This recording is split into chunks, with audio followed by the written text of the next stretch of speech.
दोस्तों आज बात करेंगे रेफेक्स इंडस्ट्री शेयर के बारे में। पिछले कुछ दिनों से शेयर आपको लगातार कंसोलिडेशन होते हुए देखने को मिल रहा है। तो आखिर तेजी कब आएगा? क्या ये शेयर में पोटेंशियल है कि यहाँ से 2 गुना, 3 गुना, 4 गुना कहाँ तक की टारगेट दिखाएगा?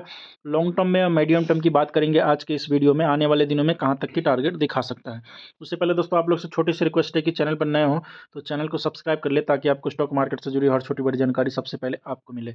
सबसे पहले दोस्तों जानेंगे कंपनी ने पिछले कुछ महीने से किस तरह से परफॉर्मेंस किया है। ठीक है, 5 डे के डाटा देखोगे, लगभग शेयर जो है आपको कंसोलिडेट होते हुए नजर आ रहा है। 1 मंथ में देखोगे 5% की तेजी देखने को मिल रहा है। 6 मंथ की बात की जाए, 6 मंथ में 249% का मल्टी बिगर रिटर्न बना के दिया है ये शेयर।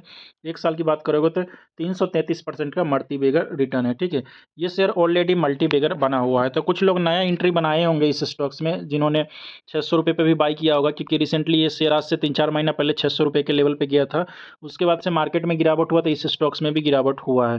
कई लोग यहाँ पे 560 और 580 पे भी बाई किया होगा। तो उन लोगों को थोड़ा सा पैनिक हो रहा होगा कि शेयर तो आखिर तेजी आ रहा है, लेकिन फिर वापस गिर के वहीं पे चला जा रहा है। तो उनको आज के वीडियो में बताना चाहूँगा दोस्तों, रेफेक्स इंडस्ट्रीज 1 साल की डाटा देखोगे, ऑलरेडी ये शेयर मल्टी बिगर रिटर्न बना के दिया हुआ है। तो कोई भी शेयर है दोस्तों लगातार भागते हुए नहीं रहता है। ठीक है, एक तेजी के बाद होता क्या है, थोड़ा बहुत कंसोलिडेशन होता है। तो रिसेंटली एक चीज़ और देखने को मिला कि मार्केट में गिरावट हो रहा था, तो ये शेयर 420 रुपये तक आया था। 420 रुपये से लगातार इस शेयर में आपको भागते हुए नजर आया था और 570 रुपये के लेवल तक गया था। ठीक है, उसके बाद से शेयर थोड़ा बहुत कंसोलिडेशन करते हुए नजर आ रहा है। तो ये चीज़ तो आपको क्लियर हो गया कि शेयर आपको हमेशा भागते हुए नजर नहीं आएगा। 25% भागा है ये शेयर, उसके बाद से शेयर थोड़ा बहुत कंसोलिडेशन होना शुरू किया है। ठीक है, लेकिन इस कंसोलिडेशन में होता क्या, अपॉर्चुनिटी बनता है अपना। ठीक है, कंसोलिडेशन हो रहा है तो वहाँ पे आपके लिए अपॉर्चुनिटी है। फिर एक कंसोलिडेशन के बाद शेयर में आपको फिर से तेजी देखने को मिलेगा। तो ये तेजी का फायदा किसको मिलेगा? जो पेशेंस रखेगा उसी को पैसा मिलेगा। पैनिक होगा वो तो यहाँ पे निकल जाएगा। पैनिक होने वाला जो इन्वेस्टर होते हैं वो 10% और 5% की गिरावट में वो तुरंत वहाँ से निकल जाते हैं। ठीक है, और जो पेशेंस रखने वाले होते हैं वो 10% और 20% तेजी से घबराते नहीं है, गिरावट से घबराते नहीं है। उनको चाहिए तो यहाँ पैसा चाहिए। ठीक है, लगभग 50% और 100% के लिए बैठना चाहिए किसी भी स्टॉक्स में। अगर आप इन्वेस्ट कर रखे हो किसी भी कंपनी में, ठीक है, तो कंपनी का आपको ये चीज़ का जानकारी होना चाहिए कि कंपनी का बिजनेस क्या है। ठीक है, कंपनी का फंडामेंटल क्या है, कंपनी प्रॉफिट कर रही है या लॉस कर रही है। तो ये सब चीज़ की जानकारी आपको होना चाहिए। एक व्यू भी क्लियर होना चाहिए कि हम इन्वेस्टमेंट कर रखे हैं, तो हमारा जो व्यू है वो क्या है, शॉर्ट टर्म का है या लॉन्ग टर्म का है या मीडियम टर्म का है। ठीक है, ऐसा नहीं होना चाहिए कि शेयर में 10% की तेजी आ जाए तो आप वहाँ पे लॉन्ग टर्म बन जाओ। ठीक है, 5% की गिरावट हो जाए तो आप शॉर्ट टर्म बन जाओ। इस तरह से नहीं होना चाहिए आपका व्यू, नहीं तो ऐसे में आप पैसा नहीं बना बना पाओगे। आपका व्यू क्लियर रहेगा तभी आप स्टॉक मार्केट से पैसा बनाओगे। रेफेक्स इंडस्ट्रीज के बारे में हम इसके लिए बोल रहे हैं दोस्तों कि कंपनी का जो फंडामेंटल है वो स्ट्रॉन्ग देखने को मिल रहा है। फाइनेंशियल कंपनी स्ट्रॉन्ग देखने को मिल रहा है, और साथ ही साथ कंपनी जो है प्रॉफिटेबल कंपनी है, और बिजनेस जो कंपनी का है वो इंडिया ग्रोथ कर रहा है, उस हिसाब से कंपनी का बिजनेस भी देखने को मिल रहा है। तो जैसे जैसे इंडिया ग्रोथ करेगा वैसे वैसे इस कंपनी में आपको ग्रोथ देखने को मिलेगा। तो कंपनी में ग्रोथ होगा तो आपका पैसा जो है वो दिन पर दिन मल्टी बेगर भी बनेगा यहाँ पे। ठीक है, तो इसके लिए आप लोगों को कहता हूँ कि रेफेक्स इंडस्ट्री में अगर आप इन्वेस्टमेंट कर रखे हो, ठीक है, तो यहाँ पे आप पेशेंस रखो। कई लोगों को मैंने बताया है पहले ही, जिनको मैंने 100 रुपये 120 रुपये पे भी बताया था कि यहाँ पे आपके लिए अपॉर्चुनिटी। तो जो लोग यहाँ पे टिके होंगे उनको 200 से 300% का रिटर्न बना है। ठीक है, और आगे भी बनेगा, लेकिन पेशेंस रखना पड़ेगा।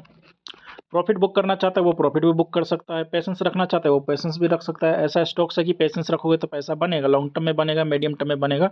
जो भी चीज़ होता है एक तेजी के बाद कंसोलिडेशन होता है तो शॉर्ट टर्म के लिए होता है। शॉर्ट टर्म में 15 दिन, 20 दिन, 1 महीने, ये सब चीज़ यहाँ पे होते रहता है। शॉर्ट टर्म में कंसोलिडेशन होता है। 25% का तेजी आया था रिसेंटली देखने को मिला था, पिछले हफ्ते लगभग 20 से 25% की तेजी में देखने को मिला था। तो अभी क्या हो रहा है, इस वीक में आपको 2 दिनों से शेयर जो है कंसोलिडेट होते हुए नजर आ रहा है। कंसोलिडेशन में कोई भी शेयर कंसोलिडेट करता है तो वहाँ 2-4% गिरता है शेयर। ठीक है, ऐसा नहीं कि कंसोलिडेशन में तेजी होता है, नहीं, कंसोलिडेशन में थोड़ा बहुत गिरावट होती है। तो इस गिरावट में आपको पैनिक नहीं होना चाहिए। उस गिरावट में आपको समझना ये चाहिए कि हमारे लिए अपॉर्चुनिटी है, क्योंकि शेयर का चाल आपको हमेशा समझना चाहिए। अगर आप स्टॉक मार्केट में निवेश किए हो तो शेयर का चाल आपके लिए समझना जरूरी है। ठीक है, कोई भी कंसोलिडेशन होता है तो उसके बाद तेजी आता है। ठीक है, ये शेयर आपको रिसेंटली देखने को मिला 570 रुपये के लेवल तक गया था, जो कि इसका जो ऑल टाइम हाई है रिसेंटली का वो 598 रुपये के देखने को मिल रहा है। मतलब ऑल टाइम हाई के करीब गया था और वहाँ से शेयर में फिर से आपको गिरावट देखने को मिला। अगर ऑल टाइम हाई को ब्रेक करता है तो मैंने पहले ही बोल दिया था, अगर ऑल टाइम हाई को ब्रेक करता है तो धीरे धीरे करके शेयर 750 रुपये के भी लेवल, ये चीज़ मीडियम टर्म में दिखा देगा 2 से 3 महीने में। ठीक है, लेकिन ऐसा कुछ हुआ नहीं। शेयर जो है अपने ऑल टाइम हाई को रेसिस्टेंस को टच किया, उसके बाद से शेयर में आपको गिरावट देखने को मिला। तो वहाँ पे होता क्या है कि जब ये शेयर रेसिस्टेंस पे होता होता है तो वहाँ पे ब्रेकआउट या तो ब्रेकआउट हो जाएगा वहाँ, या तो वहाँ से थोड़ा बहुत गिरावट देखने को मिलेगा। तो वही चीज़ हुआ, वहाँ से थोड़ा बहुत गिरावट देखने को मिला, तो कोई बात नहीं है, फिर से ये शेयर जाएगा वहाँ पे, घबराना नहीं है। आने वाले दिनों में ये शेयर ब्रेकआउट देगा तो फिर से आपको शॉर्ट टर्म में या मीडियम टर्म में अच्छा पैसा बना के देगा। जो लॉन्ग टर्म में टिके वो तो यहाँ पे बने रहे। लॉन्ग टर्म में इस शेयर में शेयर पोटेंशियल है कि 500 का शेयर जो है 1000 भी जाएगा, 2000 भी जाएगा और 3000 भी जाएगा। ये मत सोच लेना कि हमने बोल दिया तो 3000 रुपये पे चला जाएगा, ठीक है।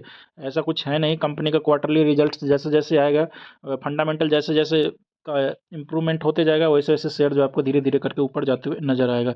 एक चीज़ और क्लियर करना चाहूँगा, ये वीडियो सिर्फ एजुकेशन पर्पज़ के लिए, यहाँ पे बाय और सेल के लिए कोई रिकमेंड नहीं है। बाय और सेल करना तो पर्सनल एडवाइस से एडवाइस ले, फिर जाकर किसी भी स्टॉक्स में बाय और सेल कर सकते हो। रेफेक्स इंडस्ट्रीज एक ऐसा स्टॉक्स है, यहाँ फंडामेंटली स्ट्रॉन्ग कंपनी है, तो आप चाहो यहाँ पे मीडियम टर्म और लॉन्ग टर्म पे लिए रुको तो पैसा यहाँ पे बनेगा आपको, ठीक है। तो दोस्तों आप लोगों को बता दूं कि अगर आप इस चैनल पर नए हो तो चैनल को सब्सक्राइब कर लेना, ताकि आपको स्टॉक मार्केट से जुड़ी हर छोटी बड़ी जानकारी सबसे पहले आपको मिले।